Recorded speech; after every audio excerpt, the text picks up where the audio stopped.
Hi, and welcome to Lamplighter Podcast. My name is Rebecca, and this is my squirrel friend, Momo. Hello, kids!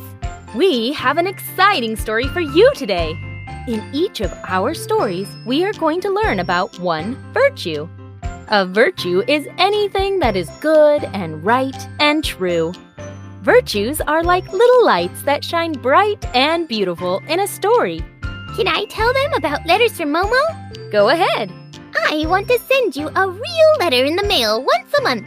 In my letters, I will tell you more silly forest stories, talk about virtues, and show you a real historical person who practiced that virtue. Oh, and I'll also talk about acorns. If you would like to get letters from Momo in the mail once a month, just ask your adult to visit lamplighterkids.com. If you sign up before the 20th, you will get a letter from Momo for that month. Visit lamplighterkids.com for more information. So, are you ready? Come and listen while we light the way to your imagination.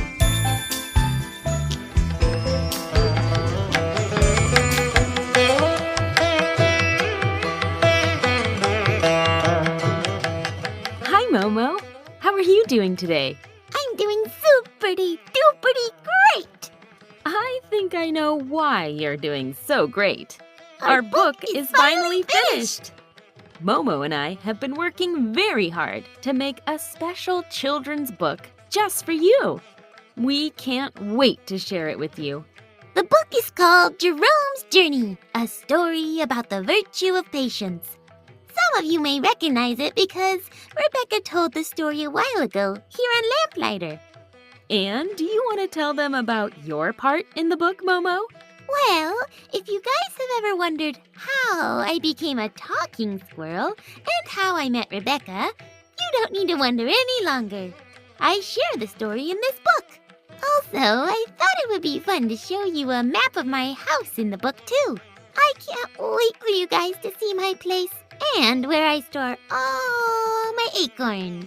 If you want to learn more about it and where to pre-order it, just tell your adult to visit our website at lamplighterkids.com.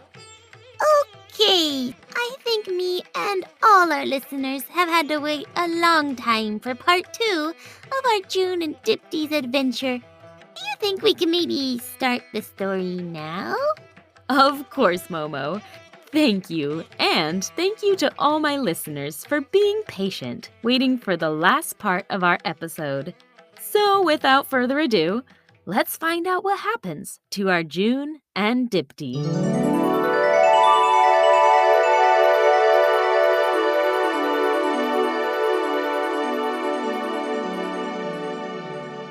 Arjun didn't even have to wake up early this morning because he hadn't slept all night.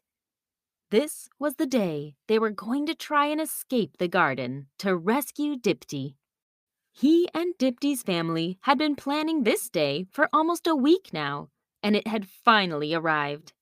It had taken them a couple days to find a friendly bird, since most of them just flew off whenever the peacocks came. But soon they found one. The bird told them about a secret passageway that could get the peacocks out of the garden. She told them that there just happened to be a large drain hole on the far corner of the garden. There was a thick bush all along the inside of that wall, which was why nobody had noticed it before. But the bird promised that if the peacocks could just clear away a section of the bush, there would be a hole just big enough for them to push through and get to the other side. Dipti's family and Arjun were so happy with this news. They weren't sure if there was any escaping the garden, but now they knew a way. After finding this out, the hard work began. The peacocks spent every day trying to make a hole through the thick bush so that they could reach the hole in the wall. It took a lot more effort than they thought. They didn't want any gardeners or workers to see what they were doing. They knew that if they were discovered trying to escape, the hole would be closed off forever. Shah Jahan did not want his peacocks escaping his garden. Arjun shuddered at this thought. It was his last hope to see Dipti again, and he didn't want to ruin it.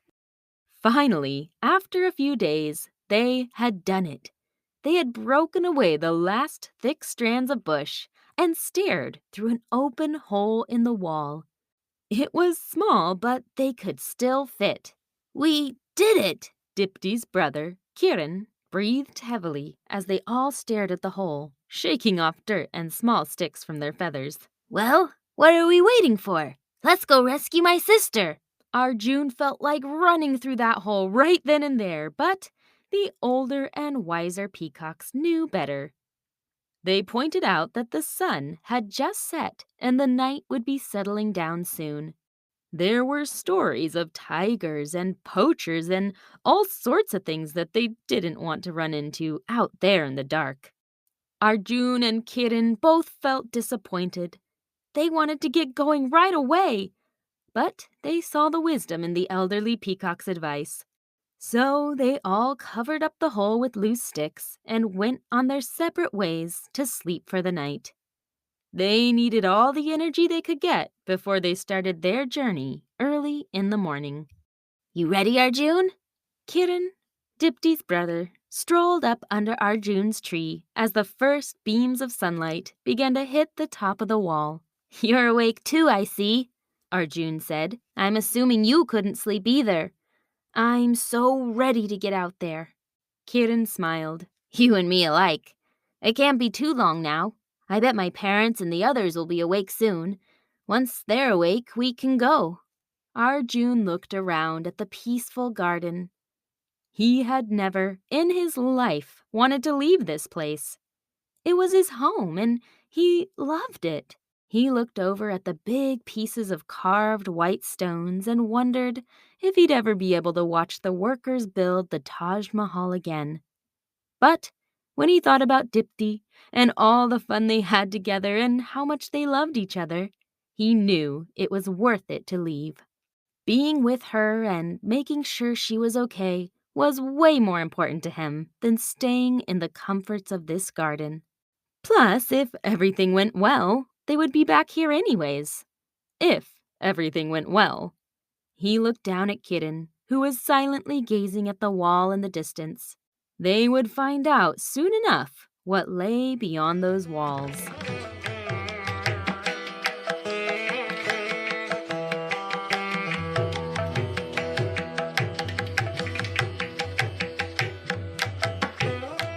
Arjun couldn't believe how easy it had been to walk through the drain and into the outside world.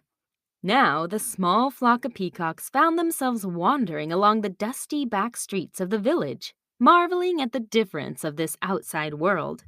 The bird had told them that they needed to travel towards the river and then turn north, and if they walked along the river long enough, they would run right into Shah Jahan's new vacation palace. So, with fear and excitement, the flock of birds quietly made their way along the outside wall of the palace and down towards the river. It was still early morning, and the streets were quiet, as most of the villagers hadn't awoken. The small houses surrounding the palace were still a little ways off, and thankfully the dirt road that they were following was surrounded by large palms and plants that hid them pretty well. Now that they'd come this far, the last thing any of them wanted was to be caught and returned back to the palace. "Look, I see the riverbank there." Kitten opened his wings with excitement. Everyone flapped faster down towards the river. Arjun had never seen it before. He had only heard about it, and it was wider and more beautiful than he had imagined. Its water was so still that he could clearly see the clouds above reflected on its surface. "Wow," said Dipti's mother. "It's so much bigger than our fountains back at home." When they reached the riverbank, they all turned north, making their way up the low, muddy banks of the river. The sun was steadily rising, and now they began to hear noises from the village beyond. A couple of times they heard the jangle of feet approaching, and they jumped into a nearby bush or an upturned boat to hide as women collected water from the great river. "How much longer?" Kiran whispered while they all hid inside a bush, watching a couple women laugh and collect water nearby. "Hopefully it's not much further." said Dipti's mother. "The bird said it shouldn't take too long." Thankfully, the bird was right. The flock rounded the next slow bend of the river and stopped when they saw it. A great building made of red stones rose above the river like a giant. Its spires stretched to the sky, showing off their intricate carvings and designs. It reminded them a bit of the palace they had just left behind, beautiful and calm. "The bird said we wouldn't have a problem knowing which one was the Shah's large vacation home, and she was right," Arjun said. The peacocks laughed nervously. They couldn't believe they had made it this far, but now the next stage of their adventure would begin, getting into this palace garden. "Come on, this way," Arjun said, looking for the place in the wall that the bird had described to them. "She said the drain pipe came out of the wall and into the river. We just have to go far enough down to find it." Hey, what are you doing here? The peacocks all jumped and turned around. A woman was standing behind them, holding a bucket of water with a man at her side. Peacocks out here? She said. You must be from Shah Jahan's palace. Yes, indeed, said the man with a greedy look on his face. And I bet if we return them to him, we will get a nice reward. The man and woman looked at each other and smiled. They put down their buckets and quickly made their way towards the peacocks, hands outstretched to catch them. The flock did the only thing they could do. They flapped and ran. Arjun turned toward the river, hoping desperately that he could find that drain pipe in the wall before he got caught. He had made it this far. Now he had to find Dipti.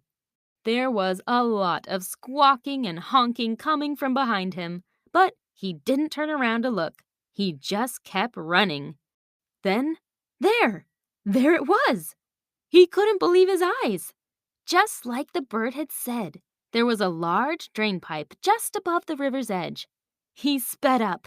When his feet hit the muddy banks, though, he lost all control, slipping around in a whole circle and finally falling with a splash into the river. Now, if there's one thing peacocks aren't good at, it's swimming. Arjun's feathers filled with water and became so heavy that he could barely lift them. He kept his long neck above the water, breathing hard and trying desperately to make his way towards the open pipe just out of his reach. He felt his feathers dragging him backwards into the river. This couldn't be happening. There! Those ones are getting away over there! He heard the humans yell. Arjun felt hope leaving him as he struggled to get into the drain, his feathers too heavy and slippery to make the small jump.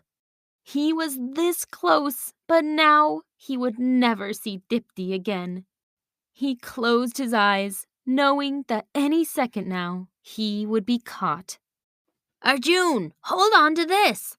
Arjun looked up and saw Kiran's face sticking out of the drain pipe. Somehow, someway, he had already gotten in. Inside Kiran's mouth, there was a thick root. He waved it around desperately for Arjun to grab at the other end. Without a second thought, Arjun grabbed the root with all his might and felt his body slowly lifting out of the water and into the pipe. Once his whole body had been drug in, he used his feet and desperately scrambled his way up further into the pipe, pushing Kiran backwards and landing with a wet thud in the dirt on the other side. They heard the humans yell in frustration right on the other side of the pipe. Those two got away, said the woman. Well, at least we got the others. Come on, let's take them back and ask for a little reward for all of our efforts. Arjun and Kiran lay sprawled amongst the dirt. Breathing hard, they looked at each other. Kiran's white feathers were now brown from dirt, and there were small sticks coming out every which way. Arjun wasn't much better. His soaking wet feathers clung to his body, making him look like a little poky pile of bones. The two friends began to laugh. They laughed harder and harder each time they looked at each other. You look, you look so funny, said Arjun, rolling all over the floor with laughter. I look funny? You should see yourself. You look like a peacock that just hatched. Kitten wheezed, rolling around in the dirt even more. Their laughter stopped abruptly when they heard someone calling their names from the garden. Kitten? Arjun?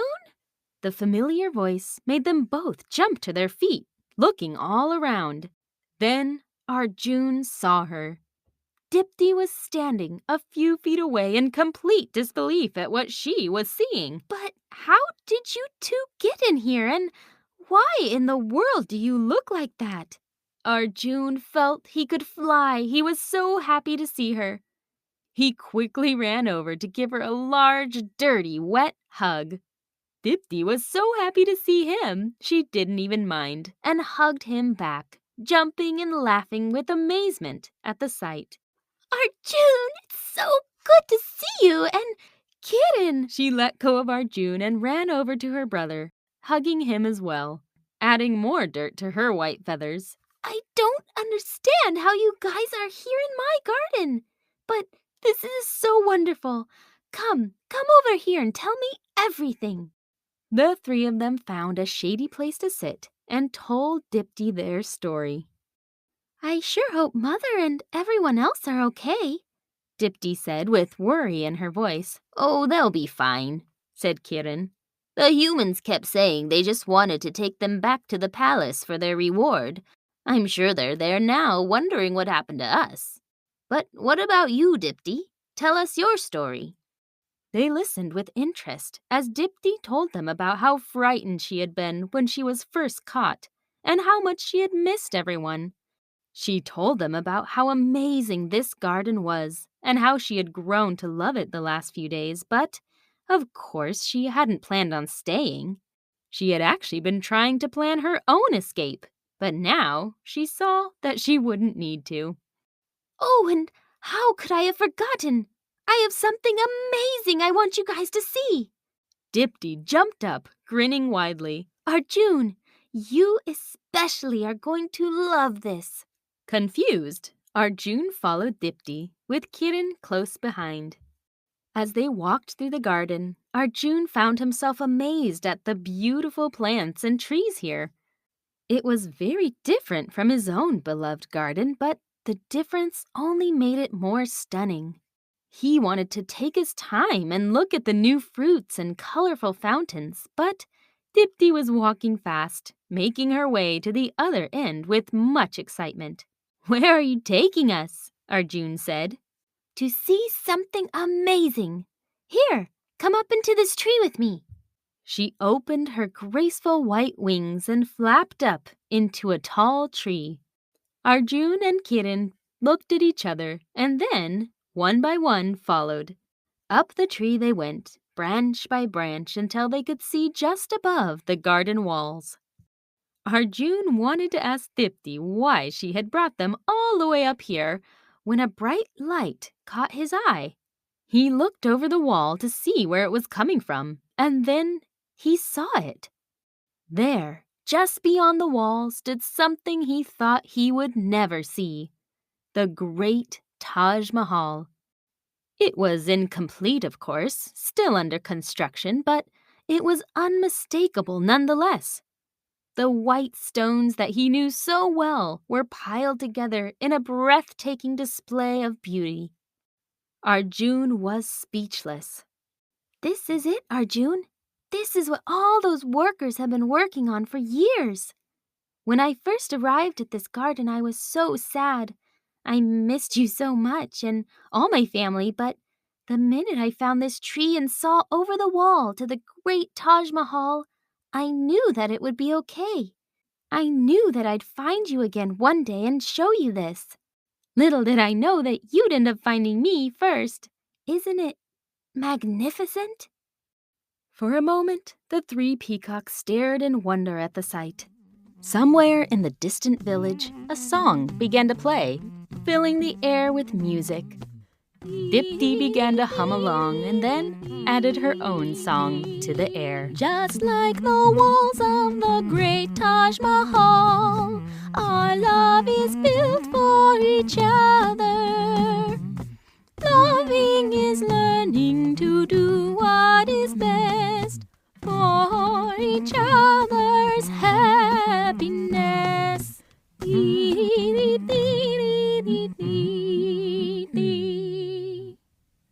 From then on, life took a slightly different turn for Dipti and Arjun. They decided that they didn't want to give up this new garden with its magnificent view of the Taj Mahal, so they chose to live there for good. Now that they knew how to get back and forth between the two palaces, the decision was an easy one. They could still travel and see their family whenever they wanted, and they got a lot better at avoiding humans. But then they would return to the Shah's wonderful vacation palace in the shadow of the great Taj Mahal. During their days, Arjun and Dipti did what they always loved to do: sit in the tree and watch the workers build up the great white walls. Over the years, they watched it slowly rise higher and higher above the river until at last it was complete. They enjoyed the sunrises and sunsets, painting the white walls with glorious yellows, reds, and oranges.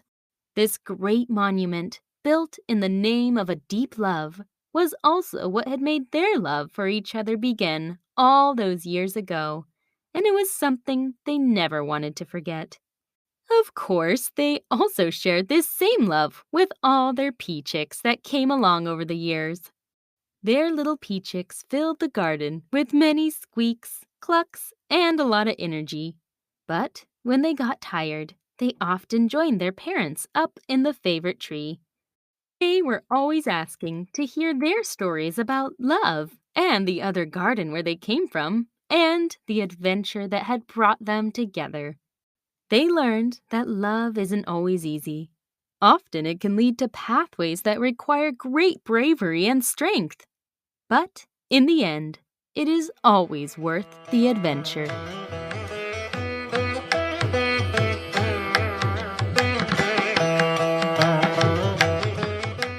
I just love happy endings. I can't believe that Dipti's new garden was so close to the Taj Mahal. It made a perfect home for them and their Peacocks. It really did. But Arjun didn't know that when he first left his garden. Our virtue in this story today is love. Arjun practiced true love when he chose to leave his comfortable garden to make sure that Dipti was okay. Love is more than a feeling, although the feeling is nice too. It's about action.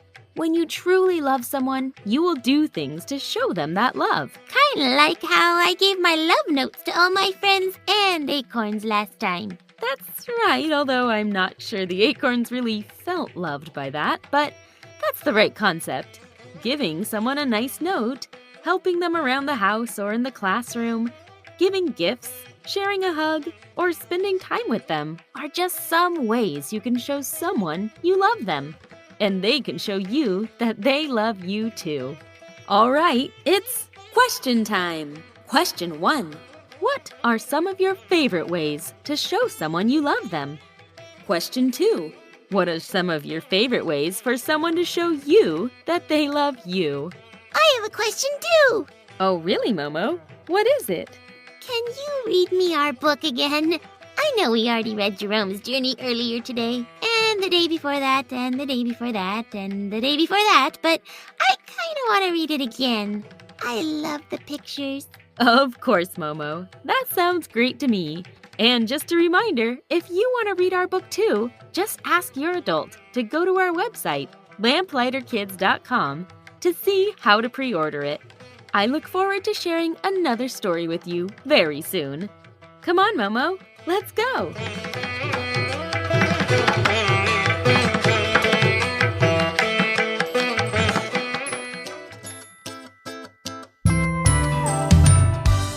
Thanks for listening to Lamplighter Podcast today. If you liked our story, please leave us a review. It really helps other listeners find these stories. If you're interested in subscribing to Letters from Momo, just visit our website at lamplighterkids.com. I also love to hear from my listeners. You can email me anytime at lamplighterkids@gmail.com.